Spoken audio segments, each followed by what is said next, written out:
last video that I did concerning my mom and her passing was very impactful for me. For one, I was able to tell the story to people who didn't know the entire story, aside from like the day it happened and prior to that. And then me listening to it and looking at it again, although it hurted to watch it and to listen and to hear it again, it helped me heal, not all the way, but some parts of me. It was very beneficial. I can't really explain exactly how and what ways, but being able to discuss it and go through it, for some reason, that process helps me get past just the day of. Just the day of was something that played on my mind, and it still does, but not as much. So telling a story really has helped me. The feedback that I've gotten from people on that video was just so heartfelt and so amazing. A lot of people said that it was courageous. I heard that. They told me they were proud of me. They was glad to share. They were glad to hear me share my story. I think one of the most impactful things that someone said to me out of the many was that even though they have not lost their parent, the anticipation has eased them a little bit based on what I was saying. Just to clarify like a little bit what that I took that as, and what they said was just knowing that time is of essence and cherishing every moment and every time means a lot more to them now watching my video. So it was very impactful to a lot of people, and I'm glad I was able to share my story and share with people. There was a time where I thought that I was just going to go MIA. I just was gonna go ghost. I wasn't gonna be around. I was so hurt and so broken that I just wanted to go into a dark place. But coming out of that dark place and telling the story and sharing with someone else and other people has really helped me.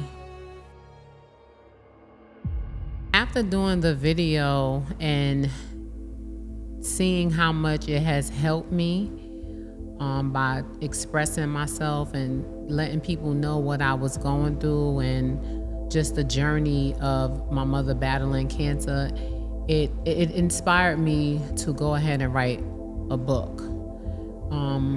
Because when I am hurting and I'm going through the pain, I'm really hurting for the day of and the days that I will no longer have. And during those times, it's hard for me to remember certain things about my mom because I only remember her now being gone. So I decided to write a book.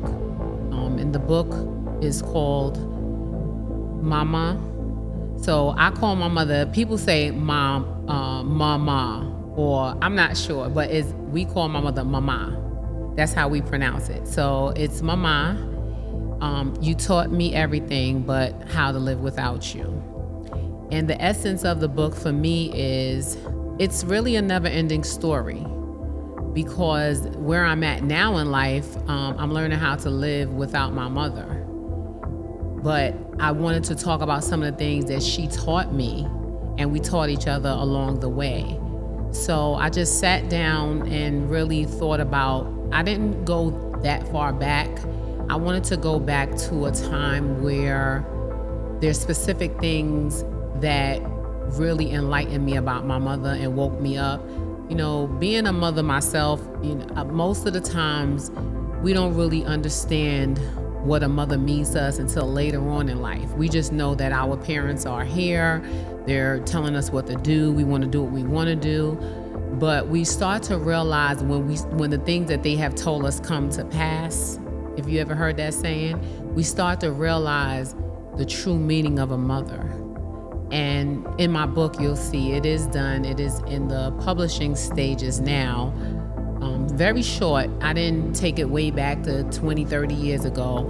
I just brought it back to a specific time when I got a real wake-up call. And then obviously I took myself and took the readers through the journey. So that the video really helped me see other things that I can do to remember my mom and not hurt all the time.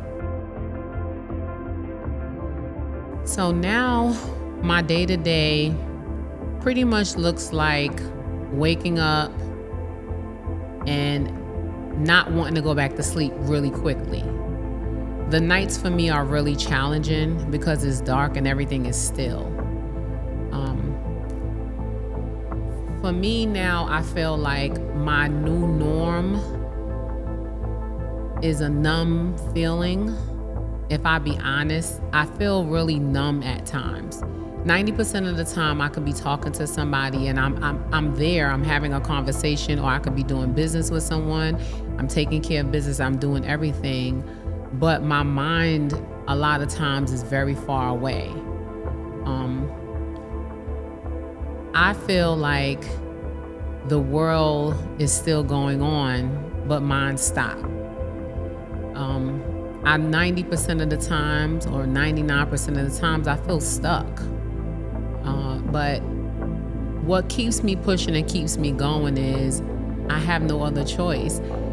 I feel like I'm at a place now where I'm trying to catch up with everyone else. I'm doing everything on a day-to-day that needs to be done, and I'm on point with what I'm doing, but my heart and my mind is still stuck on April 24th, 2026. How do I deal with that? I take day by day. I allow myself to feel sometimes.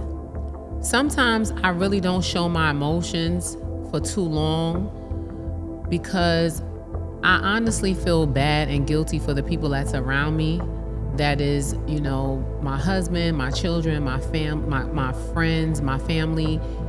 I feel bad always being so sad and so morbid because they do bring me joy and they do bring me happiness, but they just can't bring me the joy and happiness that my mother being here. That just can't happen. But I don't want to damper their spirits and kill their joy all the time. So sometimes I just cry in my car. I cry in my closet. My husband will catch me crying or sad, and he'll try to cheer me up. But, what do you really tell someone that has lost their mother? I don't even know what to say to anyone, aside from I'm sorry. And even that could be wrong and offensive. Sorry can't bring her back. So making it through my days is a challenge, but one of the things that I do know is that I have people depending on me, and I depend on them too. So that's how I normally make it through my day. I don't think that I will ever be normal again. I just don't think so. I try to look at the brighter side of things. I try to go back to memories. I'm still doing things, and it makes me feel good to be able to still be here and be present for people. But for myself, I'm really not present all the time, So I don't know what normal will ever look like again. It really makes me feel sad. It makes me feel sad for my loved ones, for my husband, for my children, for my friends that love me, for them to hear that part of me. I would never share that with them. Like if they're having a conversation, they're telling me something good, because I'm genuinely happy for people. But, and I don't want them to feel like, prance around me. I think the first thing a lot of people want to do is hug me and embrace me. I like for them to act normal because it makes me feel normal. But hearing that is sad. Sometimes some people will say things like, it'll get better. I don't think losing my mother will ever get better. I think I had a conversation, one of the many conversations that I had with someone was the inevitable. We know we live to die. We all have an expiration date. We just don't know when. But in the heart of hearts, I just never imagined my mother leaving or, just passing. I thought that she'll be here. I thought she would outlive me. I just never thought that she would go. So I don't think that the norm for me, and even hearing that I don't have a norm, it hurts my feelings and it's sad, but I'm trying. Day by day, I try to at least have some normal things that I do, but feeling normal, not right now. Just recently, I had a conversation with someone that I met in the gym, and we became friends. I was actually on a three-way call, and he said to me that he went to grief counseling. And I'm going to be honest, I'm not, right now, that's just not where I want to go. That's just something, and I've had so many people tell me that, eventually or at some point. But him talking to me about it and, coming from a man perspective, the one thing that he said that the counselor asked him was, would his grandmother be happy with him always being sad? How would she feel knowing that he wasn't feeling good?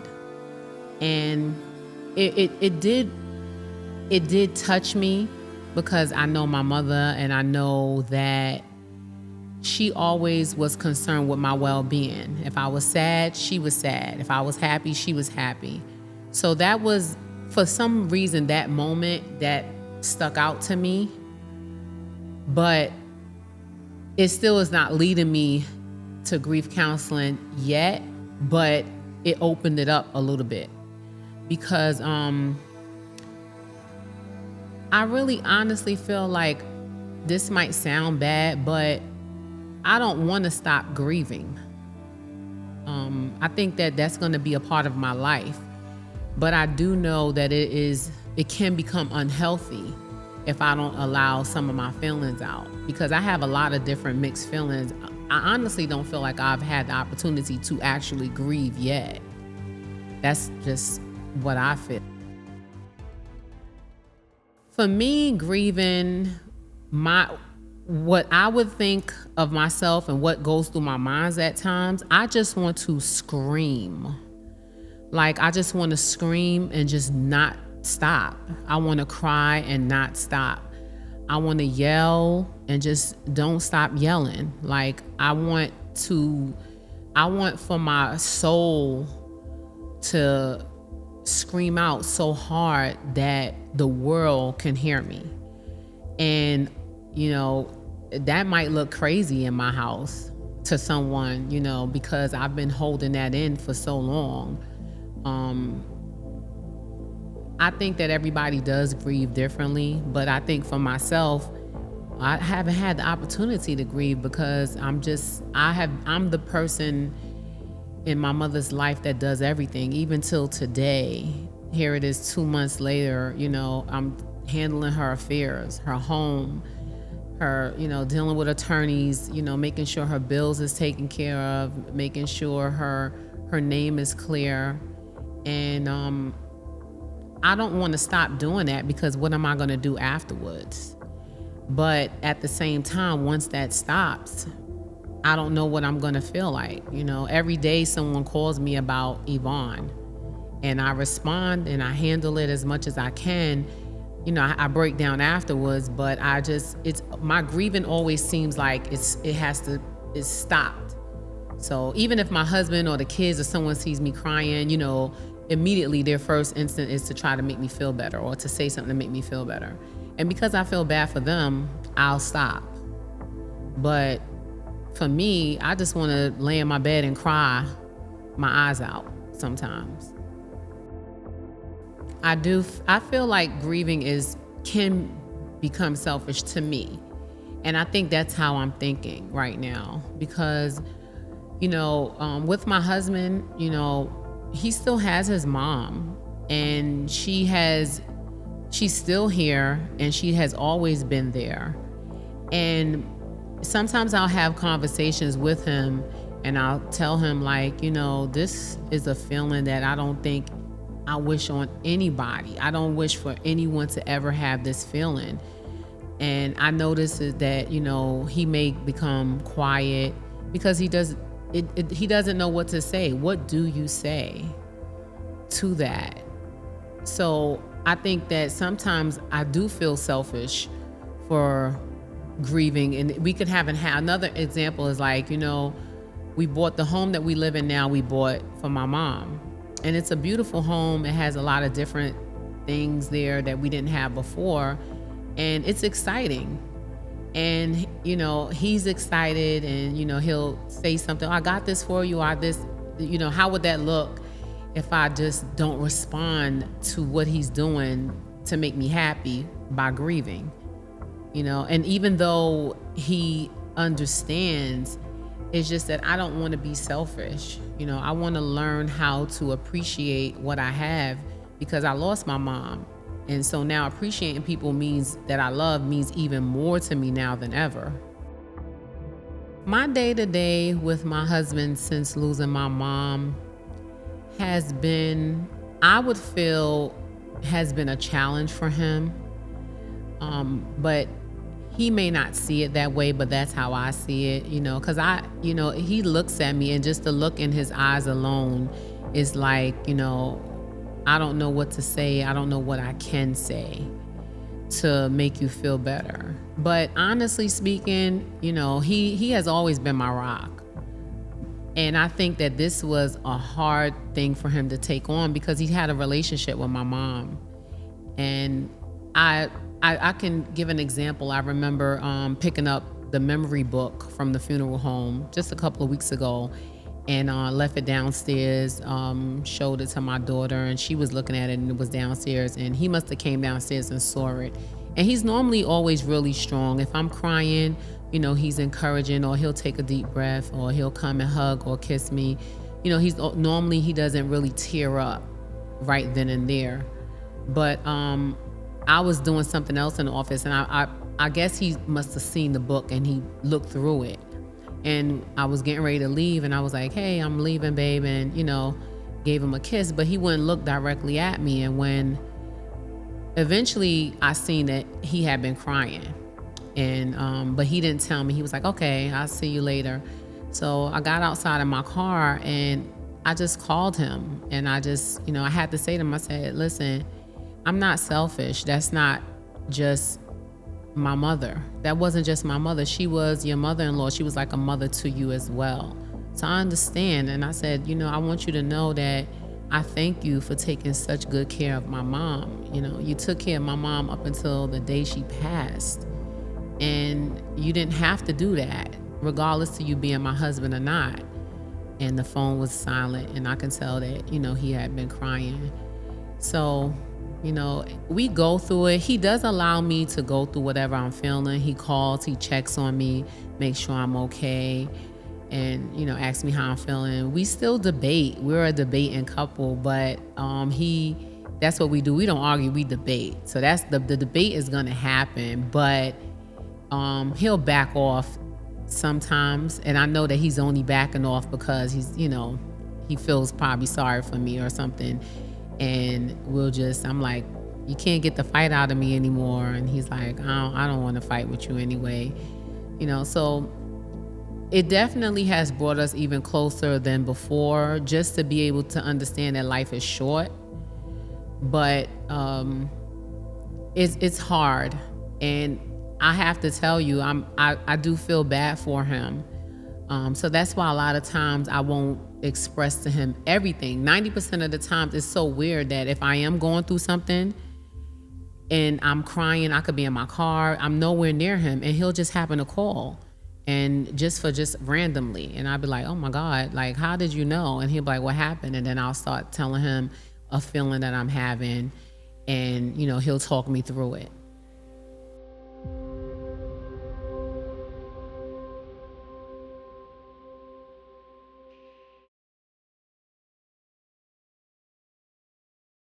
Handling my mom's affairs,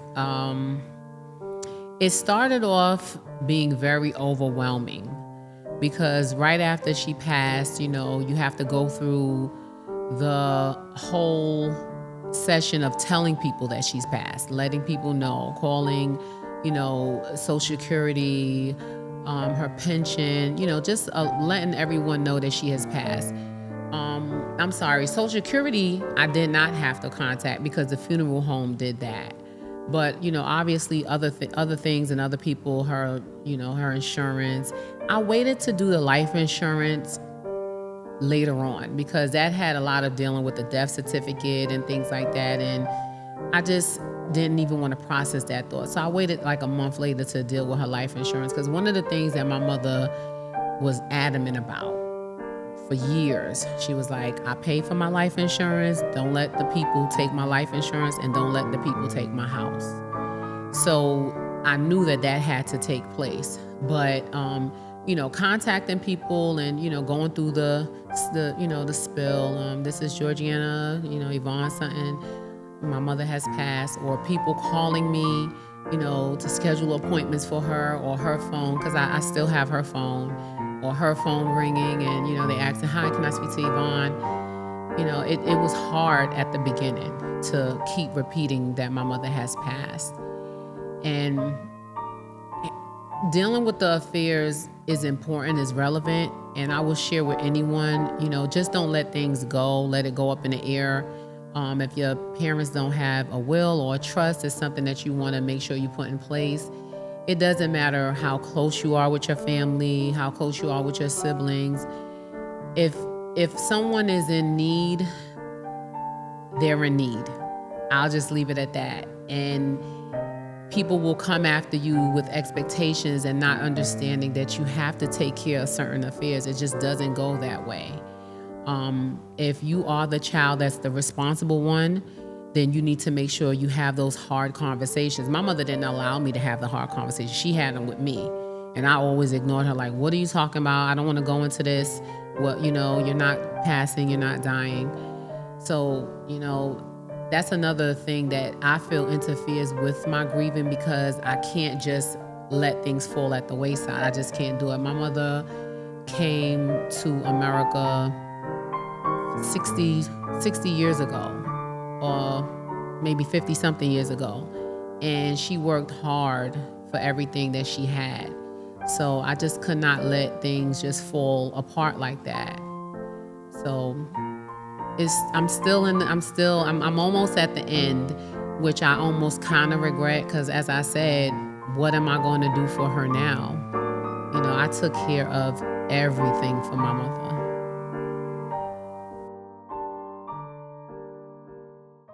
Some of the things that I would share with someone that has just lost someone, I would tell people, don't ask the person, are they okay? I think that's one of the worst things you can ask someone that has lost someone, because they're not. They'll say I'm okay, but they're not okay. And sometimes it can be a trigger. Give people time and space, and don't take things personal. You can be their favorite person and you still will remain their favorite person if you don't take it personal. Because what people tend to do is take it personal. Well, why she called you and she didn't call me?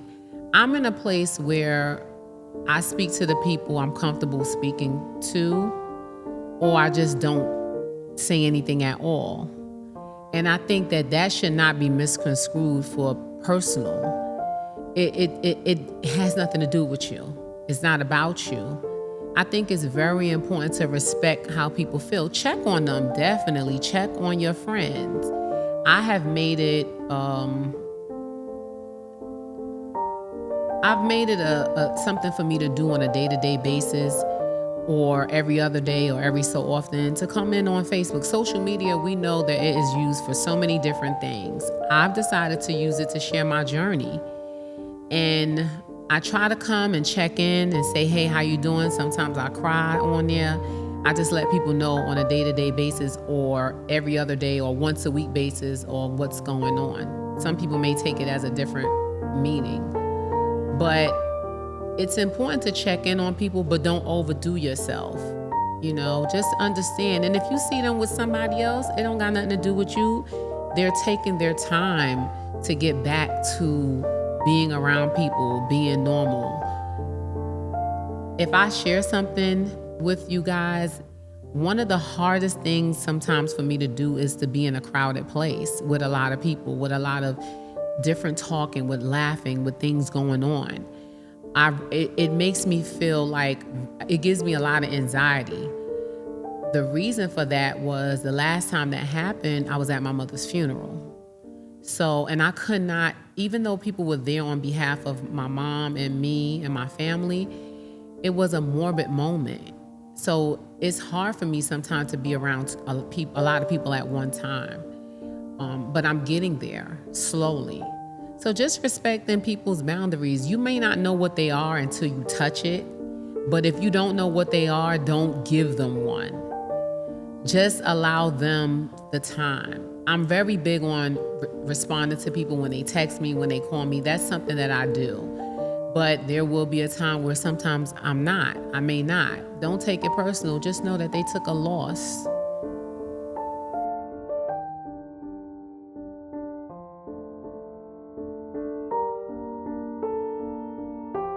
So I just wanted to share before I closed up. I want to just thank the people that are watching, that have been watching, that have been reaching out to me, have been texting, have been praying for me. This is a journey that I'll probably be on for the rest of my life. S.E.L.F will be a part of this journey. I plan on continuing to do things through S.E.L.F Global and continuing to pour into people. Georgiana, may not always be present, but S.E.L.F Global will continue to fund, donate, and do all that we can do and set out to do, because that was the plan initially. The journey will continue.